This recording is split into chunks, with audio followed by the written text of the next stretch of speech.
하나님의 은혜와 사랑과 평강이 이 시간 충만하기를 주의 이름으로 축복합니다. 저나 아내나 특별한 일이 없으면은 밖에 잘 나가지를 않습니다. 아내도 집안일에 바쁘고 저도 그 사무실에서 할 일이 있어서 무슨 일이 없으면 밖에 나가지를 않는데 얼마 전에 일이 있어서 밖에 나갔던 적이 있습니다. 근데 그날 날씨가 너무 좋았던 것이죠.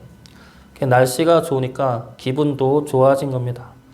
밖에 나가기 전까지는 해야 할 일 때문에 조급하기도 하고 그래서 밖에 나가는 것이 귀찮기도 했는데 밖에 나가서 햇빛을 쬐고 나니까 왜 이런 날 밖에 안 나왔나 싶을 만큼 기분도 상쾌해지고 염려나 근심도 순간적으로 사라진 듯한 느낌도 들었습니다. 오늘은 날씨가 좀 좋진 않은데 요즘에 계속 날씨가 좋았던 것 같습니다. 햇살도 따스하고 바람도 선선해서 그런 날 나가면 우리 기분도 저절로 좋아지는 것 같습니다. 우리가 회개한다는 것, 그래서 하나님의 자녀가 된다는 것도 이러한 것 같습니다. 오늘 말씀은 주님의 첫 사역의 시작이고 그 시작을 회개하라는 말씀으로 시작을 하십니다. 여기서 주님이 회개하라는 말씀은 무슨 뜻입니까? 우리는 회개에 대해서 생각을 하면 우리의 죄를 고백하고 우리가 가던 길을 돌아서는 것이라고 들어서 알고 있습니다. 그래서 회개하라고 하면 어두운 느낌이 들죠. 우리 죄를 고백해야 하고 우리가 가던 길이 잘못되었음을 알아야 하니까 우리의 부정적이고 어두운 면을 생각하게 됩니다. 그런데 회개가 어두운 면만 있지는 않습니다. 회개는 어두운 데서 밝은 데로 나오는 겁니다. 햇빛 가운데로 나오는 것이죠. 사무실이나 집안에서 일 때문에 지치고 근심과 짜증이 있던 상태에서 햇빛 아래로 나와서 기분이 새롭게 되고 상쾌하게 되는 것처럼 회개 역시 어둡고 부정적인 곳에서 나와 밝고 긍정적인 곳, 기쁨과 생명이 충만한 곳으로 나오는 겁니다. 그래서 회개는 우리가 기쁨과 생명의 자리로 나아가는 것이죠. 오늘 말씀이 그러한 말씀입니다. 주님은 우리를 향해 회개하라 말씀하시죠. 그러면서 회개로 인해 우리가 나아갈 자리가 어떠한 자리인지, 주님이 부르시는 자리가 어떠한 자리인지를 말씀하고 있습니다. 오늘 말씀 통해 회개의 자리가 어떠한 자리인지 살펴보고 우리 또한 주님이 부르시는 그 자리에 기쁨으로 거하는 주의 자녀 되시기를 주의 이름으로 축복합니다. 먼저 회개의 자리는 어둠에서 빛의 자리로 나아가는 것입니다. 예수님은 요한이 잡혔음을 듣고 나사렛을 떠나 가버나움에 가십니다. 가버나움은 갈릴리 호수 주변에 있는 지역입니다. 예수님이 가버나움에서 사역을 시작하는 것에 대해서 마태는 구약의 말씀을 인용하여 이것이 무슨 의미인지를 알려주고 있습니다. 15절 말씀 보겠습니다. 스불론 땅과 납달리 땅과 요단강 저편 해변 길과 이방의 갈릴리여. 여기서 보면 가버나움을 이방의 갈릴리여라고 말씀하고 있습니다. 가버나움은 이방 땅이 아니죠. 그런데 왜 이방의 갈릴리여라고 말씀하고 있습니까? 이 말씀은 이사야에 나오는 말씀인데 이사야가 이 말씀을 선포할 당시에 갈릴리는 아수르에 의해 침공을 받은 상태였습니다. 아수르는 북이스라엘을 멸망시킨 나라인데 아수르의 정책은 융합 정책입니다.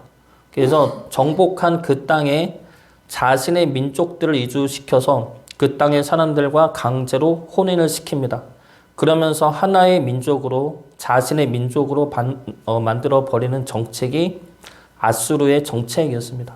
그래서 이러한 정책 때문에 갈릴리 사람들은 이방 사람들과 함께 사는 지역이 되었습니다. 이방의 사람들과 이방의 문화와 이방의 우상과 함께하는 지역이 되었기 때문에 하나님은 그 땅을 이방의 갈릴리라고 부르고 계시는 겁니다. 그래서 이스라엘 사람들은 갈릴리 사람들을 갈릴리 지역을 무시하고 멸시합니다. 특히 예루살렘 지역, 유다 지역 사람들은 갈릴리 사람들을 유대인들이 아니라 이방인 피가 섞인 사람들이라 조롱하고 멸시했습니다. 자신은 하나님의 백성됨을 지켰지만 정작 저들은 그런 자들이 아니다. 저들은 하나님의 백성이 되지 못한 자들이다. 라는 것이죠.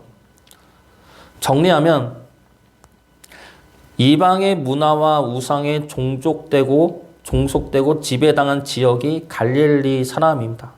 그래서 예루살렘과 유다 사람들은 갈릴리 지역을 무시하고 조롱했지만 정작 갈릴리 사람들은 그것이 이방의 문화와 우상인지를 알지 못할 수도 있었습니다.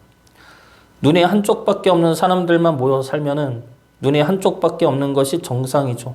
오히려 눈이 두 개인 사람이 오면 그 사람을 이상하게 봅니다.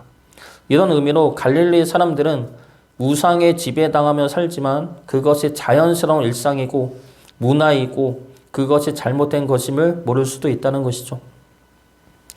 지금 현대를 살아가는 우리들도 마찬가지입니다. 세상의 성공 문화, 물질 문화, 권력 문화가 우리 사회에 만연하고 일상적이면 그것에 대해 잘못된 것이라 생각하지를 못합니다. 오히려 그것이 당연한 것이며 그렇게 살아간다는 것이죠. 얼마 전에 운전을 하는데 그 옆에서 차가 갑자기 끼어든 겁니다. 네, 순간 짜증이 확 나는 것이죠. 운전을 왜 저 따위로 하나 이게 화가 나면서 순간 드는 생각이 나도 똑같이 가서 끼어들까 였습니다. 내 화는 나지만 쫓아가는 것이 귀찮고 교회차가 그렇게 빨리 달리지를 못해서 그냥 생각만 하고 말하는데 이러한 생각이 하나님과 반대되는 생각이죠. 그래서 그런 생각을 하는데 자신을 보면서 아직도 여전히 나는 죄성이 가득하구나를 보게 되었습니다. 운전을 예로 들었지만 세상의 문화는 당한 대로 갚아주는 문화입니다. 목소리 큰 놈이 이긴다고 양보하고 배려하면 당하기만 한다라고 세상은 가르치죠. 그래서 운전할 때도 마찬가지이고 어느 일을 처리할 때도 강하게 나가고 목소리 좀 높여야 챙길 건 챙길 수 있다 말합니다. 그렇지 않으면 바보같이 당한다라고 말하죠. 그런데 이러한 방법들, 세상이 가르쳐주는 당한 대로 갚아주고 당하기 싫으면 목소리를 높이고 이러한 방법들의 기본 감정은 어떠한 마음입니까? 피해 당하기 싫고 남들을 이기고 싶고 그래서 복수하고 억압하고 강제하는 그런 마음들입니다. 그리고 그런 마음들은 모두가 다 어떤 마음들입니까? 다 부정적인 마음들이죠. 방어 심리와 복수 심리, 그래서 분노와 피해 의식과 이기적인 마음들입니다. 그런 방법들로 이득을 볼 수 있을지는 몰라도 그런 방법을 행하는 마음은 부정적이고 어두운 마음들이기 때문에 그런 방법들을 쓰면 쓸수록 우리의 마음과 영혼은 황폐해져 간다는 겁니다. 복수한다고 우리의 마음을 어둡게 만들고 당하지 않으려고 우리 영혼을 갉아먹고 있다는 겁니다. 이것이 우상 문화이고 세상의 악한 가르침이죠. 그리고 지금 이방의 갈릴리로 부르는 갈릴리 지역이 그러한 지역이라는 겁니다. 그렇기 때문에 예루살렘과 유다 사람들은 갈릴리 사람들을 이방의 갈릴리라고 부르면서 조롱하고 무시하는 겁니다. 그러면 하나님도 갈릴리 사람들을 그렇게 부른 것입니까? 이방의 갈릴리여라는 말씀이 이방인들과 함께 사는 그 사람들을 정죄하기 위한 말씀입니까? 하나님의 말씀은 그런 말씀이 아니죠. 16절 말씀 보겠습니다. 흑암에 앉은 그 백성이 큰 빛을 보았고 사망의 땅과 그늘에 앉은 자들에게 빛이 빛이었도다 하였느니라. 여기서 큰 빛은 메시아를 의미합니다. 그래서 16절 말씀은 메시아에 대한 예언의 말씀이죠. 하나님이 이방의 갈릴리여라고 부르시고 무엇을 약속하십니까? 메시아를 약속하십니다. 그래서 하나님이 이방의 갈릴리여라고 부르신 이유는 하나님의 백성됨을 잃어버리고 이방 문화와 우상에 침략당한 너희를 내가 잊지 않았다는 말씀입니다. 내가 너희를 구원할 것이며 너희를 위한 메시아를 보낼 것이다 라는 말씀이죠. 그래서 흑암에 앉은 그들에게 사망의 땅과 그늘에 앉은 자들에게 빛을 비추고 빛으로 인도할 것이다 라는 말씀입니다. 예수님은 이 구약의 말씀을 성취하심으로 예수님이 빛이 되시고 그러한 빛으로 우리를 부르러 오셨음을 증거하고 계시는 겁니다. 다시 말하면 하나님은 예수님을 보내시어 우리의 마음이 이방 문화와 잘못된 세상 문화에 지배당하여 어두워지고 사망과 그늘에 앉은 우리에게 빛을 보여주신다는 겁니다. 이 빛은 잘못된 세상의 가르침에 따르지 않아도 되는 빛입니다. 부정적인 마음에 우리 영혼이 파괴됨을 알면서도 두려움과 염려 때문에 따를 수밖에 없었던 우리에게 완전히 새로운 길을 열어주는 빛이 되는 것이죠. 예수님의 십자가를 보시기 바랍니다. 당해도 그렇게 당할 수가 없습니다. 제자들의 배신과 민중들의 분노를 주님은 고스란히 받았습니다. 종교 지도자들의 핍박과 멸시와 분노를 그대로 받았습니다. 그 앞에서 주님은 세상의 방법대로 복수하지 않으시죠. 그 앞에서 세상의 말대로 목소리를 높이거나 공격하지 않으셨습니다. 오히려 그런 그들을 끝까지 사랑하시고 그들을 위한 용서의 기도를 드리셨습니다. 세상의 말과 방법에 반대되는 길을 걸어가셨고 보여주셨습니다. 그 결과 어떠한 일이 일어납니까? 부활의 일이 일어나시죠. 구원의 길을 열으셨습니다. 그래서 죽음에서 죄에서 승리하셨습니다. 그러므로 분노와 복수와 핍박과 멸시보다 사랑과 인애와 순종이 더 강함을 보여주신 것이죠. 그 길이 있음을 보여주셨습니다. 그래서 우리 영혼이 어둠 속에 끌려가지 않도록 사망과 그늘에 앉지 않도록 우리에게 새 길을 알려주시고 그 빛의 길로 우리를 부르고 계시는 겁니다. 이방의 갈릴리는 잘못된 세상적인 문화와 가르침으로 인해 우리의 몸과 영혼이 흑암과 사망과 그늘에 있는 상태를 말합니다. 하나님은 그런 우리에게 주님을 보내시어 빛을 보여주셨습니다. 흑암과 사망이 아니라 빛과 생명의 길을 보여주셨습니다.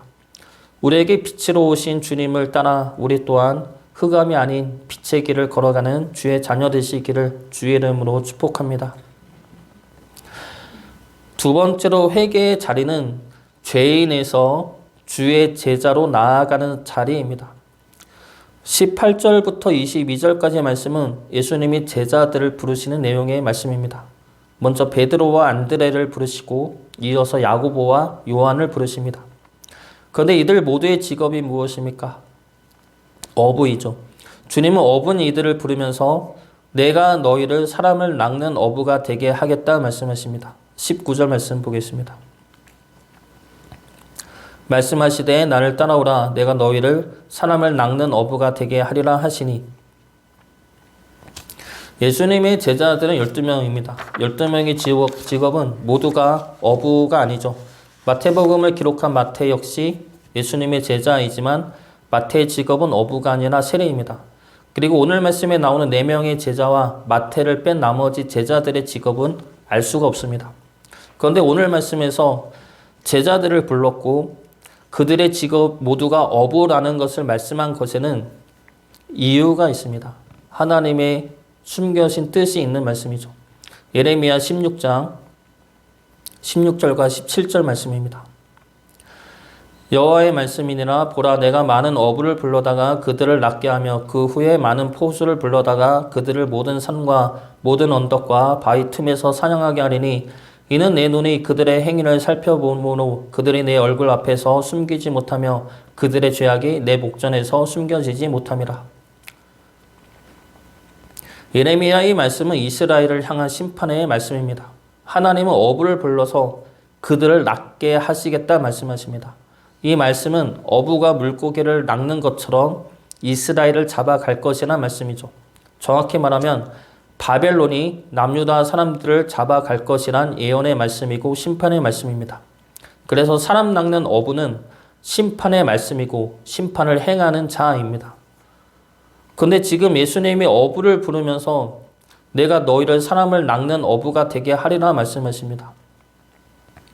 그러면 예수님이 제자들을 통해 심판을 하시겠다는 말씀입니까? 이것은 심판을 구원으로 바꾸시겠다는 말씀입니다. 예수님은 심판이 아니라 구원하러 오셨죠. 그리고 제자들 역시 심판이 아니라 구원을 전하는 제자로 만들어내셨습니다. 그래서 주님이 말씀하신 사람을 낚는 어부는 심판이 아니라 구원의 길로 인도하는 사람이고 복음을 전하는 사람입니다. 이것은 예수님이 구약의 말씀에 위배되어 하신 말씀이 아닙니다. 이것은 우리를 향한 하나님의 구원이 어떠한 구원인지를 알려주는 말씀이죠. 원래 우리는 구원받을 자들이 아니라 심판받을 자들이라는 겁니다. 원래 우리는 구원과 심판 사이에 있는 자들이 아니라 이미 심판 가운데 있는 자들이고 이미 죽음에 이르는 죄인들입니다. 그래서 우리 모두는 사람을 낚는 어부들에 의해 심판을 받아야 할 자들이라는 겁니다. 그런 우리를 주님이 구원하시겠다는 것이죠. 심판받을 우리들을 대신해 주님이 심판을 받으심으로 이제는 심판이 아닌 구원의 길을 여시고 전하여 주신다는 겁니다. 예수님이 베드로를 부르는 장면은 마태복음에서는 간략하게 나오지만 누가복음에는 자세하게 나옵니다. 누가복음에서 베드로는 밤새 물고기를 잡았지만 잡은 것이 없었습니다. 그렇게 빈손으로 돌아와 그물을 씻고 있었던 베드로의 배에 예수님이 오르시죠. 그리고 그 배에서 예수님은 사람들에게 말씀을 전하십니다. 그 말씀을 베드로는 옆에서 듣게 되는 것이죠. 그리고 그 말씀을 다 마치신 예수님은 베드로에게 깊은 데로 가서 그물을 던지라고 말씀하십니다. 이 베드로가 주님의 말씀대로 행하자 많은 물고기가 잡혀서 그물이 찢어지게 됩니다. 이런 놀라운 일을 경험한 베드로는 예수님에게 뭐라고 말합니까? 나는 죄인입니다 라고 고백을 합니다. 누가복음 5장 6절부터 8절까지 말씀입니다. 그렇게 하니 고기를 잡은 것이 심히 많아 그물이 찢어지는지라. 이에 다른 배에 있는 동무들에게 손짓하여 와서 도와달라 하니 그들이 와서 두 배의 채움에 잠기게 되었더라. 시몬 베드로가 이를 보고 예수의 무릎 아래 엎드려 이르되 주여 나를 떠나소서 나는 죄인이로소이다 하니 베드로는 예수님에게 나는 죄인이라 고백을 합니다. 예수님 앞에 나는 주님과 함께 할 수 없는 죄인임을 깨닫고 떠나달라 고백을 하죠. 그럼 베드로에게 주신 주님의 말씀이 무엇입니까? 이제 후로는 내가 사람을 취하리라 말씀하십니다. 누가복음 5장 10절 말씀입니다. 세베대의 아들로서 시몬의 동업자인 야고보와 요한도 놀랐습니다. 예수께서 시몬에게 이르시되 무서워하지 말라. 이제 후로는 내가 사람을 취하리라 하시니 주님은 죄인임을 고백하는 베드로에게 평강을 주십니다. 무서워하지 말라 말씀하시죠. 이것은 죄 사함이고 구원입니다. 그리고 구원하신 것도 모자라 복음을 전하는 사도로 세워주십니다. 주님께서 쓰시겠다 말씀하시는 것이죠. 심판받을 죄인의 자리에서 주님이 쓰시는 제자의 자리로 옮김을 받는 것, 이것이 회개의 자리입니다. 우리 모두가 그러한 자들이죠. 우리는 하나님의 마음을 아프게 하고 주님을 찔렀던 죄인들입니다. 그런 우리를 주님은 의롭게 하시고 주의 제자로 쓰임받게 하십니다. 우리를 쓰시겠다는 것은 우리를 통해 주의 일을 해 나가신다는 말씀이죠. 우리를 통해 역사하시어 우리가 주님의 제자이고 주님의 사랑하는 자녀임을 알게 하신다는 겁니다. 우리 모두가 회개의 자리에 올라 주님께 쓰임받는 그런 주의 자녀들이 되기를 주의 이름으로 축복합니다. 마지막으로 회개의 자리는 상처받은 자리에서 치유받는 자리로 나아가는 것입니다. 23절과 24절 말씀 보겠습니다. 예수께서 온 갈릴리에 두루 다니사 그들의 회당에서 가르치시며 천국 복음을 전파하시며 백성 중에 모든 병과 모든 약한 것을 고치시니 그의 소문이 온 수리아에 퍼진지라. 사람들이 모든 앓는 자 곧 각종 병에 걸려서 고통당하는 자 귀신 들린 자 간질하는 자 중풍병자를 데려오니 그들을 고치시더라. 예수님의 사역은 세 가지로 대표가 됩니다. 하나님의 나라와 말씀을 가르치시고 복음을 전파하시고 병과 약한 것을 고치십니다. 이 말씀에서 약한 것은 내적인 상처를 말합니다. 마음의 상처, 아픔과 고통을 말하죠. 예수님은 이러한 상처까지 치유하여 주십니다. 그래서 가르치시고 전파하시고 고치시는 것은 예수님의 대표적인 사역의 모습인데 그 중에서 가장 중심이 되는 것은 천국 복음이죠. 복음을 전파하는 것입니다. 그리고 그 복음이 무엇인지를 알게 하기 위해 하나님의 말씀을 가르치고 치유 사역을 행하십니다. 여기서 치유 사역은 복음이 무엇인지를 보여주는 표징이죠. 복음은 우리를 치유하고 회복하는 길입니다. 죽음에서 생명으로, 죄인에서 의인으로, 땅의 자녀에서 하늘나라 자녀로 치유하시고 회복시키는 것이 그 길이 열린 것이 복음입니다. 예수님은 우리의 치유자 되시죠. 그런데 예수님의 치유는 어떠한 치유입니까? 예수님은 상처받지 않은 상태에서 우리를 치유하는 분이 아닙니다. 예수님은 우리의 상처 안으로 들어오셔서 우리의 상처에 함께 하시는 분입니다.